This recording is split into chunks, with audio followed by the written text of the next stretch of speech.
The wrench slipped from Owen Carter's hand and clanged against the metal floor of the cargo bay. He cursed under his breath and bent down to retrieve it, his knees protesting after 6 hours of crawling through maintenance tunnels. The thermal scanner in his other hand beeped insistently, displaying readings that made no sense whatsoever. Heat signature. Organic. Coming from behind the cargo containers stacked against the far wall. Owen wiped sweat from his forehead and approached the containers slowly. The Steady Horizon had picked up this cargo 3 days ago at a backwater mining station, and nobody had bothered to inspect it properly. Standard procedure for a vessel that barely made enough credits to keep flying. He squeezed between 2 massive containers marked with symbols he didn't recognize, following the scanner's increasingly frantic beeping. Then he heard it. A sound like paper tearing mixed with a kitten's mewl. Behind the last container, wedged in a space barely large enough for a person to fit, sat a transport crate with one side cracked open. Heat shimmered in the air around it. Owen set down his tools and pulled his shirt over his nose before leaning closer. The smell hit him first, sulfur and something sweet like burning sugar. Inside the crate, among scattered pieces of shell that gleamed like rubies in his flashlight beam, a creature no bigger than his forearm struggled to free itself from a membrane. It was covered in wet crimson scales that caught the light and threw it back in tiny sparks. 2 small wings lay plastered against its body, and a tail whipped weakly back and forth. Owen had seen pictures in biology databases during his technical training. This was a dragon hatchling from the Pyraxis system, a species classified as restricted due to their potential danger when fully grown. Smuggling one carried a sentence of 20 years in a detention facility. The hatchling turned its head toward him. Golden eyes, already somehow ancient despite being minutes old, locked onto his face. It made that tearing paper sound again, and Owen realized it was crying. His hands moved before his brain could catch up with all the reasons this was a terrible idea. He reached into the crate and carefully peeled away the remaining membrane. The hatchling's scales were cool to the touch, which was wrong according to everything he knew about Pyraxis dragons. They were supposed to run hot, their internal furnaces igniting within hours of hatching. This one felt barely warmer than the surrounding AI, or he had been trapped in that crate too long, malnourished before it even entered the world. Owen pulled off his jacket and wrapped the hatchling in it, tucking the bundle against his chest. The creature stopped crying immediately and pressed itself against his shirt. He could feel it trembling. For a moment, he just stood there in the cramped space between cargo containers, holding an illegal alien that could get him thrown in prison, and felt something in his chest crack open. Growing up on a farming colony, Owen had raised dozens of animals. He understood the look in a creature's eyes when it decided you were safe. He saw that look now in those golden eyes staring up at him. Getting back to his quarters without being seen took 20 minutes of careful maneuvering through maintenance corridors. The Steady Horizon ran with a skeleton crew of 9 people, and most of them stayed in their own sections unless something broke. Owen's room was barely larger than a closet, filled with spare parts and tools he'd collected over 5 years of service. He cleared a space on his bunk and set the hatchling down gently. IT immediately started crying again, that awful papery sound that made his teeth hurt. Owen rummaged through his personal supplies until he found an emergency protein bar. He broke off a small piece and offered it. The hatchling sniffed it, then turned its head away. He tried water next. Same result. His mind raced through possibilities. What did newborn dragons eat? The databases would know, but accessing that information would flag his account for review. Then he remembered something from a training module years ago. Many reptilian species needed specific bacteria to properly digest food. Bacteria they normally got from their parents. Owen grabbed his coffee mug from that morning, still half full and cold. He dipped his finger in it and held it out. The hatchling's tongue, thin and dark as smoke, flicked out and touched his fingertip. It recoiled, then tried again.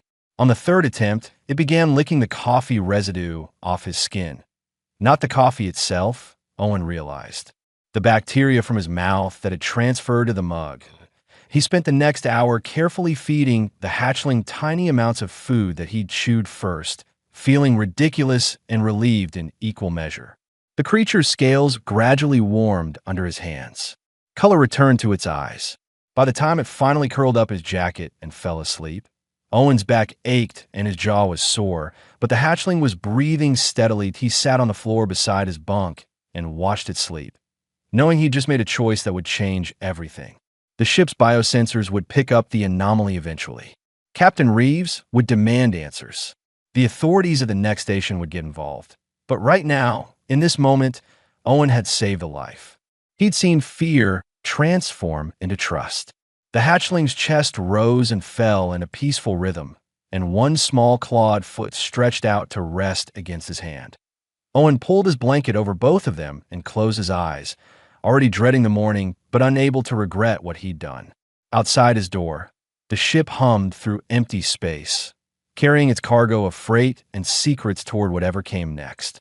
3 days changed everything, though Owen wouldn't realize how much until it was too late to turn back. The hatchling grew faster than any creature Owen had ever seen. By the second morning, it had doubled in size and began making sounds that were less like crying and more like purring. Owen started calling it Ash. After the color, its scales turned when light hit them at certain angles. The name felt right somehow, like it had always belonged to this specific creature. Feeding became easier once Owen figured out the routine. Ash needed food processed through human digestion, at least for now, and it needed warmth. Owen kept his quarters at 28 degrees, which left him sweating through his shirts but made Ash comfortable. The hatchling followed him everywhere, scrambling across the floor on legs that grew steadier each day. But hiding a rapidly growing dragon on a small cargo ship was like trying to hide a fire in a paper warehouse. Riley found out first. The first mate walked into the maintenance bay without knocking, looking for a spare coupling, and froze when she saw Ash perched on Owen's shoulder.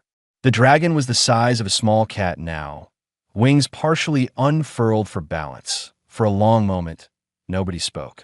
Riley's dark eyes moved from the dragon to Owen's face and back again. Then she slowly closed the door behind her. "That's a Pyraxis dragon," she said quietly. "Yeah. Do you have any idea how much trouble you're in?" Owen lifted Ash off his shoulder and set the hatchling on his workbench. It immediately curled up on a warm heating element he'd installed specifically for this purpose. "I know exactly how much trouble. Didn't really have a choice." Riley crossed her arms and leaned against the wall. She was 20 years older than Owen, with gray streaking through her black hair and scars on her hand from a decade of military service before she joined the merchant fleet. She didn't scare easily, but worry lines creased her forehead now. "Captain's going to find out. The biosensors have been showing anomalies for 2 days. He thinks it's a malfunction, but tech support is coming to check the system tomorrow." Owen's stomach dropped. Tomorrow. He had one more day. "I'm not giving Ash up," he said, and was surprised by the steel in his own voice. Riley studied him for a moment, then walked over to the workbench. She held out one scarred hand toward the dragon. Ash sniffed her fingers cautiously, then pressed its snout against her palm. Riley's expression softened in a way Owen had never seen before. "My daughter had a dog back on Earth," she said. "Thing was mean as hell to everyone except her. Bit 3 people before animal control got involved. But with her, it was gentle as could be. Slept at the foot of her bed every night." She pulled her hand back and looked at Owen. "I saw the same thing with that dog that I'm seeing now. That creature knows you're its person. So you'll help me? I'll buy you time. But Owen, you need to understand something. Dragons bond for life. If they separate you two now, while it's this young, the trauma could kill it. And even if it survives, it'll never trust another living soul." Riley walked toward the door, then paused. "Captain's a hard ass about regulations, but he's not cruel. When he finds out, and he will find out, be straight with him. Tell him everything." She left Owen alone with Ash and a countdown that felt like a weight on his chest. That night, Owen couldn't sleep. Ash had grown restless as the hours passed, pacing in circles around the small room. The dragon's scales had begun showing patterns, darker lines that swirled across its body like smoke frozen in time. When Owen tried to settle it down, Ash climbed onto his chest and pressed its face against his neck, making a sound like wind through leaves. "I don't know what happens next," Owen whispered to the darkness. But I won't let them hurt you. Ash's only response was to curl tighter against him, small claws pricking through his shirt. The dragon's heartbeat thrummed against his ribs, fast and strong. Owen wrapped his arms around the creature and tried to memorize the feeling, just in case the knock came at dawn. Owen was feeding Ash pre-chewed breakfast when Captain Reeves opened the door without waiting for permission. Behind him stood the ship's security officer, a Talveen named Shira with 4 arms and an expression that suggested she'd seen everything worth seeing in the galaxy. Reeves looked at Owen, then at Ash, then back at Owen. His jaw tightened. My quarters. Now, and bring that thing with you. The walk to the captain's office felt like marching to an execution. Owen carried Ash against his chest, feeling the dragon's heart racing even faster than his own. Crew members they passed in the corridors stared, but said nothing. Word had already spread. On a ship this small, secrets lasted about as long as ice and vacuum. Reeves sat behind his desk and gestured for Owen to take the chair opposite. Shira stood by the door, all 4 arms crossed. The captain pulled up a datapad and scrolled through what looked like regulations and legal codes. You're carrying a restricted species, Reeves said flatly. That's 20 years detention. No parole. I know, sir. The penalty for the ship is seizure and complete crew investigation. Everyone on board gets dragged into this mess because you decided to play nursemaid to an illegal reptile. Owen felt Ash trembling against his chest. He tightened his arms protectively. It was dying, Captain. I couldn't just leave it. You should have reported it immediately. Would you have let me save it? Reeves didn't answer. He set down the datapad and rubbed his eyes. For the first time since Owen had known him, the captain looked old and tired. We dock at Waypoint Station 15 in 3 days, Reeves finally said. Station authorities will take custody of the creature. You'll face formal charges. Until then, it stays secured in your quarters with electronic monitoring. No exceptions. 3 more days. Owen nodded, not trusting his voice that, yes, he left the office with Ash. He heard Shira speak quietly to the captain in her native language. He only caught one word, translated through his implant.bond that IT sounded like both a diagnosis and a death sentence. Waypoint Station 15 appeared on the view screen like a city built from metal and glass, spinning slowly against the black. Owen stood in the observation deck with Ash wrapped in his jacket, watching their destination grow larger with each passing minute. The dragon had barely eaten in the past day, as if it somehow understood what was coming. Riley stood beside him, her reflection ghostly in the thick viewport. Still time to run, she said, not seriously. Where would we go? She didn't answer because there was no answer. You couldn't outrun the law in space. There was nowhere to hide when every station, every planet, every ship was connected by the same network of treaties and enforcement. The docking process took an hour. By the time the steady horizon locked into its berth, Owen's hands had gone numb from gripping the jacket too tightly. Ash pressed against his chest, silent now, just the sound of breathing and that rapid heartbeat. The xenobiology team arrived before Owen even made it to the airlock. For people in white containment suits carrying equipment that looked designed for capturing something dangerous. They surrounded him in the corridor, and the woman in front pulled off her helmet to reveal a narrow face with pale blue skin marked by darker lines that flowed like rivers. Centaurian, Owen Carter. Her voice was clinical, detached. I'm Dr. Senavoleris. We're here to retrieve the Pyraxis dragon currently in your possession. Its name is Ash, Owen said, hating how his voice shook. And it's not a possession. Dr. Voleris ignored this. She gestured to her team, and 2 of them moved forward with a reinforced carrier, the kind with bars and electronic locks. Ash saw it and made a sound Owen had never heard before, high and sharp like breaking glass. The specimen will need to be sedated, one of the other team members said. Absolutely not. Owen snapped. You sedate a dragon this young, and it might not wake up. Dr. Voleris raised one eyebrow. You have xenobiological training. I have common sense. And I've kept Ash alive for almost 2 weeks when your databases said it should have died in 3 days. Something flickered across the doctor's face, but she maintained her professional mask. The dragon must come with us. This isn't negotiable. You can either surrender it voluntarily, or we'll call security to forcibly remove it." Owen looked down at Ash. The dragon stared back with those golden eyes that held too much understanding for something so small. He thought about fighting, about making them drag him away screaming. But that would only terrify Ash more. "Let me carry you to your facility," he said quietly. "Please, let me be the one." Dr. Valeris considered this, then nodded. "You have 10 minutes. The walk through the station felt surreal. Crowds of aliens and humans moved past without paying attention to the strange procession. Owen kept his eyes forward and his arms tight around Ash. The dragon had gone completely still, like a small statue against his chest. The xenobiology facility occupied an entire section of the station's lower ring. Through transparent walls, Owen could see dozens of environments, each one carefully constructed to house different species. Everything was clean and temperature-controlled and utterly lifeless. They brought him to a containment unit that had been prepared specifically for Ash. The environment looked perfect on paper.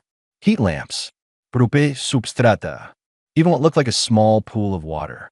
But it was still a cage. "You need to put the specimen in the unit now," Dr. Valeris said. Owen knelt down and unwrapped Ash from his jacket. The dragon's claws immediately dug into his shirt, refusing to let go. For a moment, they stayed like that, locked together while the xenobiology team watched. "Hey," Owen whispered, touching his forehead to Ash's snout. "You're going to be okay. These people will take care of you." Ash made that breaking glass sound again. I know, but I can't stay with you." Owen's throat closed up. He carefully uncurled Ash's claws from his shirt and placed the dragon on the floor of the containment unit. Ash immediately tried to climb back out, but Owen stepped away before his resolve could crumble. The door sealed with a soft hiss. Ash threw itself against the transparent barrier, clawing and crying out. The sound was worse than anything Owen had experienced in his entire life. "The specimen will calm down once it adjusts," Dr. Valeris said, making notes on her data pad. Owen wanted to hit her. Instead, he pressed his hand against the barrier where Ash was frantically scratching from the other side. "You take care of it," he said, his voice raw. "You hear me? Ash isn't a specimen or a thing. You keep it safe." Dr. Valeris met his eyes for the first time with something other than clinical detachment. "We will do everything in our power to ensure its survival." Station security arrived to escort Owen back to his ship.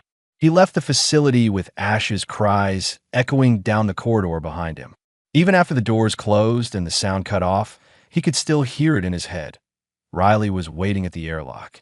She took one look at his face and pulled him into a brief, fierce hug. "Come on," she said. "Captain wants to break orbit in an hour." Owen followed her through the ship in a daze. His quarters felt wrong without Ash, too quiet and too cold. He sat on his bunk and stared at the jacket that still held the shape of a small dragon curled up for warmth. Somewhere on this station, Ash was alone in a cage.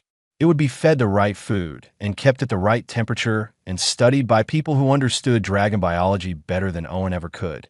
But it wouldn't understand why Owen had left.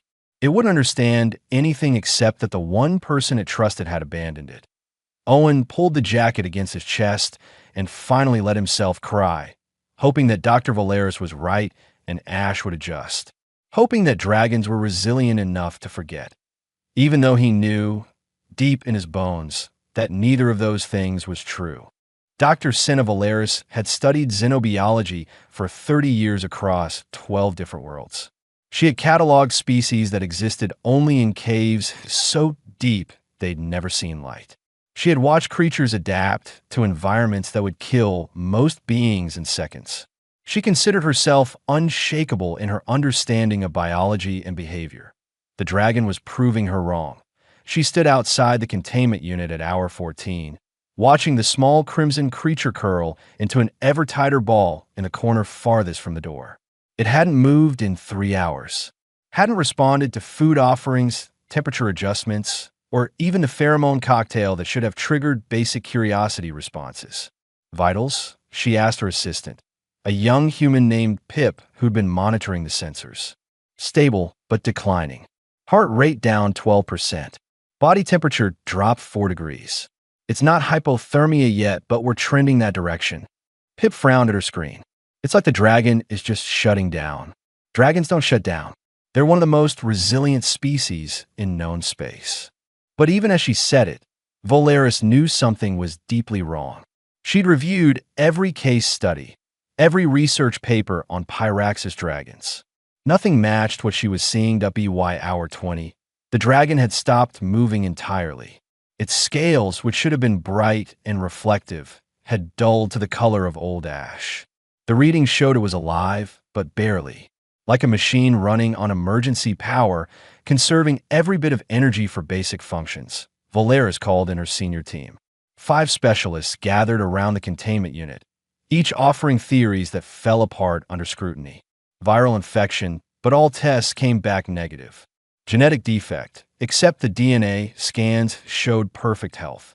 Rejection of artificial environment, though the unit replicated Pyraxis conditions better than most natural habitats. What if it's behavioral? Pip said hesitantly.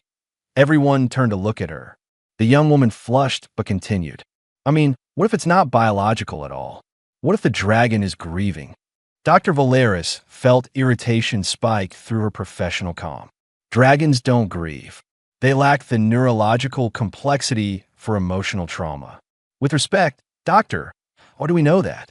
Every study on Pyraxis dragons has been conducted on dead specimens or fully mature adults captured in the wild.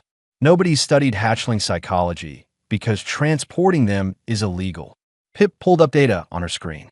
And there are documented cases of other species showing grief responses that manifest physically.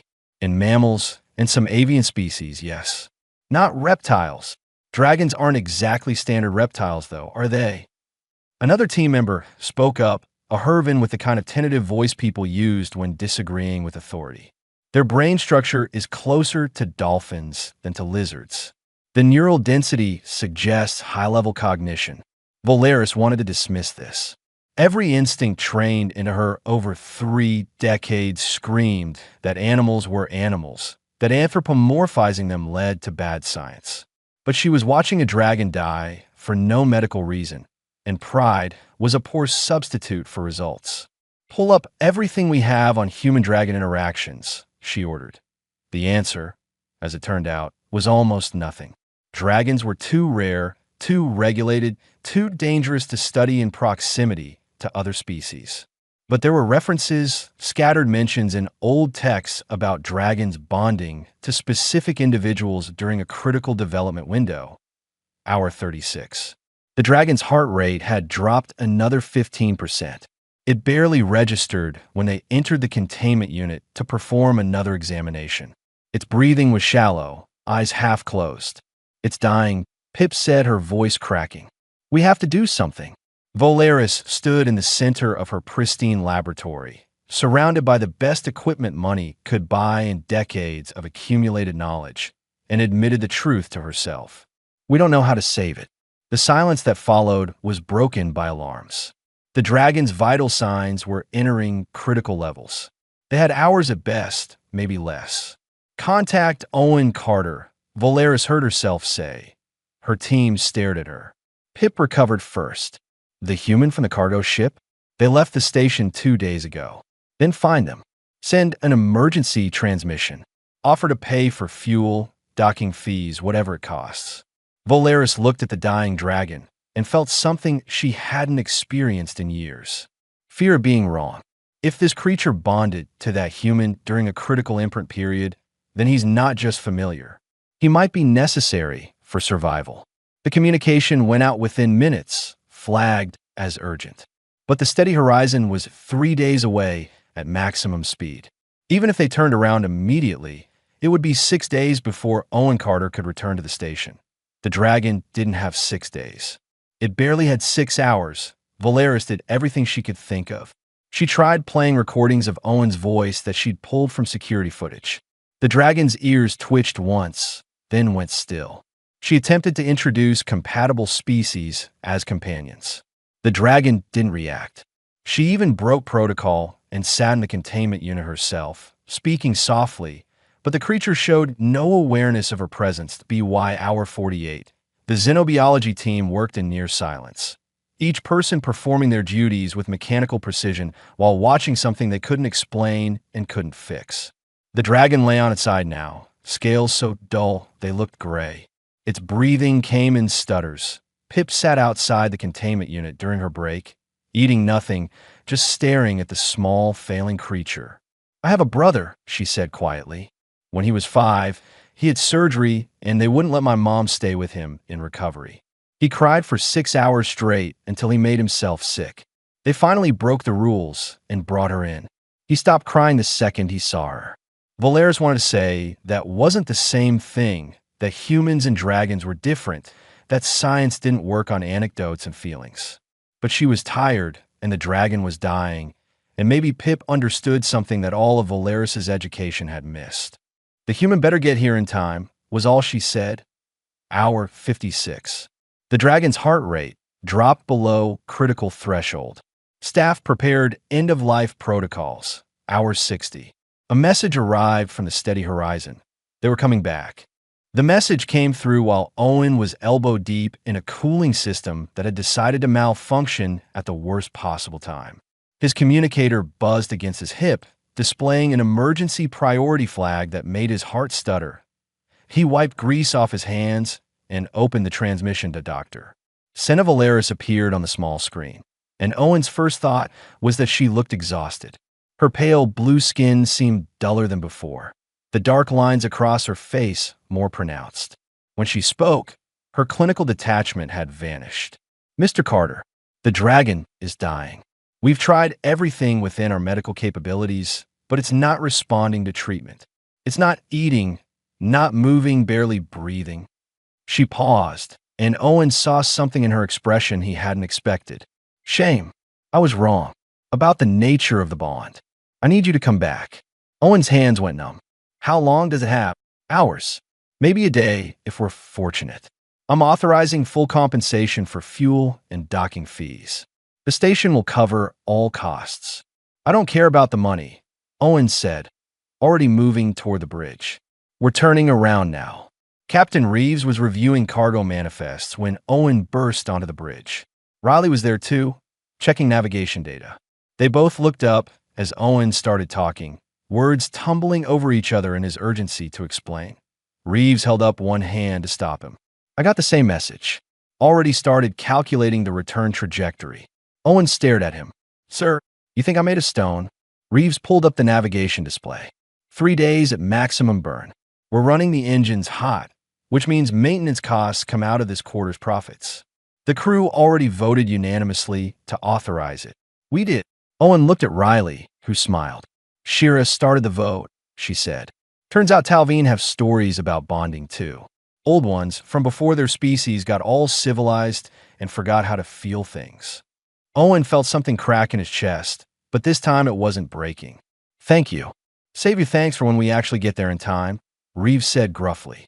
"Now get off my bridge and make sure those engines don't explode from the strain." The next 3 days were the longest of Owen's life.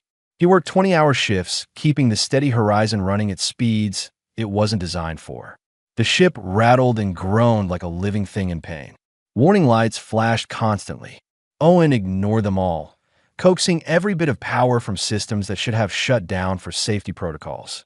Riley brought him food he didn't eat and made him sleep in 4-hour chunks. She didn't try to make conversation, just sat with him in the engine room while he worked, a silent presence that kept him from spiraling into panic. On the second day, another message came from Dr. Valeris. Owen almost didn't open it, terrified of what it might say. But he forced himself to watch. The doctor stood outside Ash's containment unit. Behind her, Owen could see his dragon, barely visible as a small gray shape in the corner. "It's still alive," Valeris said quietly. "Barely, but I thought you should know it's fighting. I don't understand the mechanism, but it's fighting to stay alive." Owen replayed that message 17 times over the next 24 hours. The steady horizon screamed into Waypoint Station 15 space with alarms blaring and hull temperature 20 degrees past safe limits. Station control tried to make them slow down for proper approach protocols. Reeves told them in extremely colorful language what they could do with their protocols. They docked hard, the magnetic clamps shrieking as they locked. Owen was already running before the airlock finished cycling. He pushed past station security, ignoring their shouts. Riley ran behind him, clearing a path with her military voice and zero tolerance for delays. Doctor Valeris was waiting at the xenobiology facility entrance. She didn't waste time with greetings, just turned and led him through corridors at a pace just short of running. The facility staff they passed stopped and stared, but nobody tried to interfere. It stopped responding to any stimuli 18 hours ago, Valeris said as they walked. Heart rate is 35% below baseline. Brain activity suggests minimal consciousness. I should prepare you for the possibility that even if it recognizes you, the damage might be too severe. Owen didn't answer. He couldn't form words past the fear lodged in his throat. The containment unit looked the same as before, perfect and sterile and wrong. But Ash had changed. The vibrant crimson dragon he'd left behind was now the color of old charcoal, scales dull and lifeless. It lay on its side, so still that for a horrible moment Owen thought they were too late. Then he saw the faint rise and fall of breathing. "Override the door," he said. Valeris didn't argue. The barrier slid open with a soft hiss. Owen stepped inside and dropped to his knees beside Ash. He was vaguely aware of Valeris and her team watching through the transparent wall, sensors recording everything. He didn't care. His entire world had narrowed to the small broken creature in front of him. "Hey," he whispered, touching Ash's side. The scales were cool, too cool. "Hey, I'm here. I'm sorry I took so long. I'm so sorry." Nothing. No movement, no sound. Just that shallow breathing that could stop at any moment. Owen lay down on the floor and carefully gathered Ash against his chest, the way he'd done 100 times before. The dragon felt like a small stone, heavy and cold. He pressed his face against Ash's snout and just breathed, willing some of his own warmth into the creature. "Please," he said to the dragon, to the universe, to anything that might be listening. "Please don't leave. I'm here now. I'm not going anywhere." For long seconds, nothing changed. Owen held Ash and felt tears running down his face and tried to accept that he'd arrived too late. Then Ash's ear twitched. Just once, so subtle Owen almost missed it that he held his breath. Ash's eyes opened, just barely, golden slits and gray scales. The dragon made a sound, so quiet and weak it was almost nothing, but it was everything. Recovery wasn't instant, though Owen desperately wished it could be. Ash stayed pressed against his chest for nearly an hour, barely moving, just breathing. Owen kept one hand on the dragon's back, feeling the slow return of warmth under his palm, like watching ice melt in reverse. Doctor Valeris stood outside the containment unit with her team, all of them silent. Monitoring equipment tracked every change in Ash's vitals. Heart rate slowly climbing. Body temperature rising degree by careful degree. Brain activity patterns shifting from shutdown to something approaching normal function. "Impossible," one of the xenobiology team whispered. "It shouldn't work this fast." But it was working. Ash lifted its head, movement shaky but deliberate, and pressed its snout against Owen's neck. The sound it made was stronger now, that wind through leaves purr that Owen had thought he'd never hear again. "You scared me," Owen said, his voice rough. "Don't do that again." Ash's response was to climb further up his chest and wrap itself around his shoulders, tail curling down his back. The position was familiar, one they'd fallen into dozens of times before. Owen reached into his pocket and pulled out the protein bar he'd been carrying since they left the station 3 days ago. He tore off a small piece and chewed it carefully before offering it to Ash. The dragon sniffed it, hesitated, then ate. One small piece became 2, then 3. By the 5th piece, Ash was eating with something close to enthusiasm. The door opened and Dr. Valeris stepped inside, moving slowly. "May I examine it?" Owen tensed but nodded. Valeris approached with her scanner, keeping her movements careful and predictable. Ash watched her with wary golden eyes, but didn't protest when she ran the device over its body. "Remarkable," she said softly, reviewing the data. 80% recovery in 90 minutes. The physiological rebound shouldn't be possible. She looked at Owen with something that might have been respect. You saved its life. Twice now.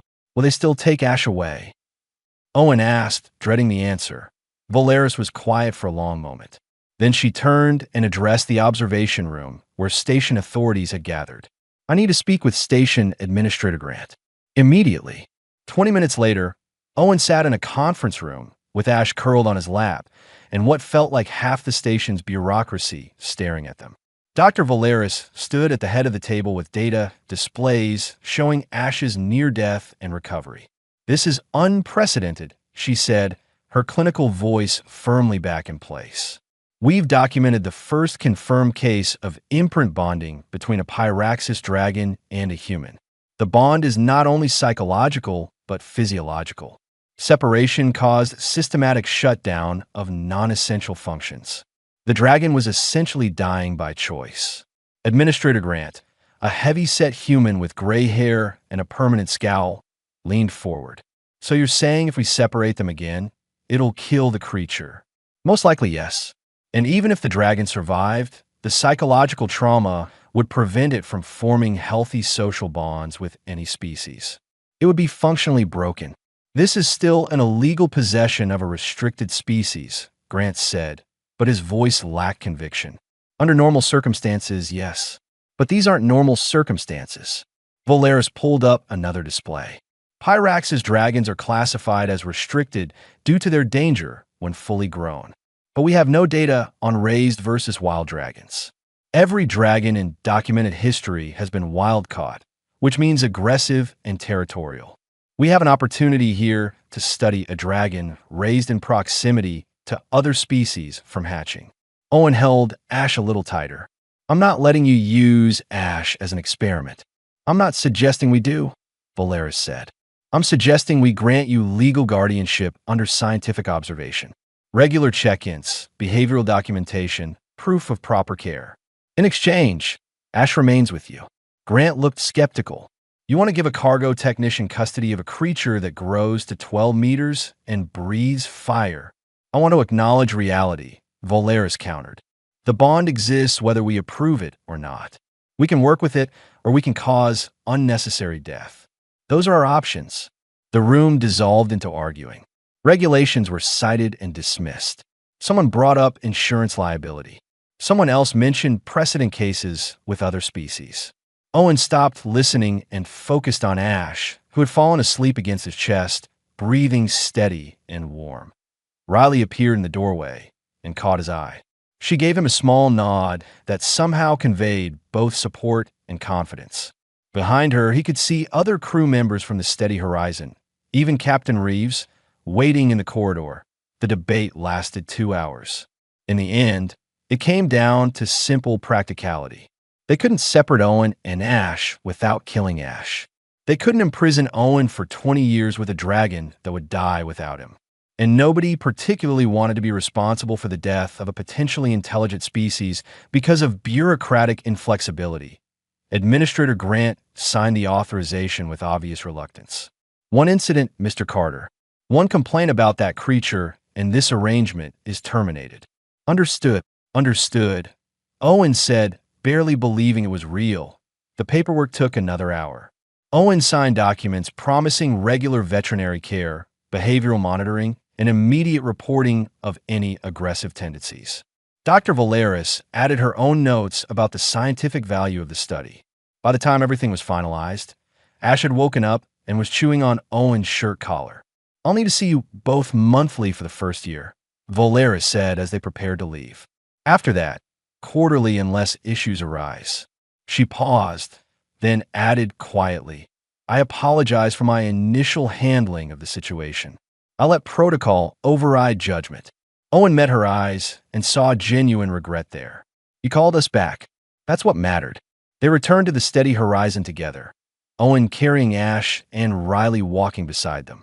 The crew had apparently been busy during the hours of bureaucratic wrangling.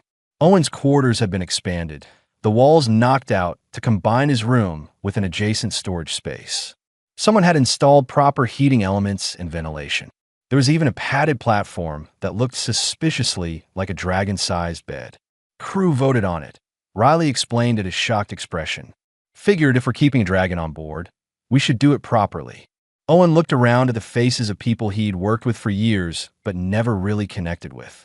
They were smiling, even Shira with her forearms crossed, but her expression softer than usual. "Thank you," he managed. "All of you." Captain Reeves grunted. "Just keep that thing out of my engine room." But he was almost smiling too. That night, Owen lay in his expanded quarters with Ash curled against his side, scales finally bright crimson again in the soft light. Through the viewport, stars stretched away in all directions. Somewhere out there were regulations and restrictions, and people who still thought dragons were just dangerous animals. But here, in this small space, among people who understood that sometimes the rules needed breaking, Owen had everything that mattered. A ship that felt like home, crew that felt like family, and a dragon that chose him, chose to live, chose to trust despite every reason not to. Ash shifted in sleep, one clawed foot pressing against Owen's hand. Outside, the steady horizon broke orbit and turned toward the next destination, carrying its cargo and its secrets toward whatever came next. And for the first time in longer than he could remember, Owen felt completely at peace.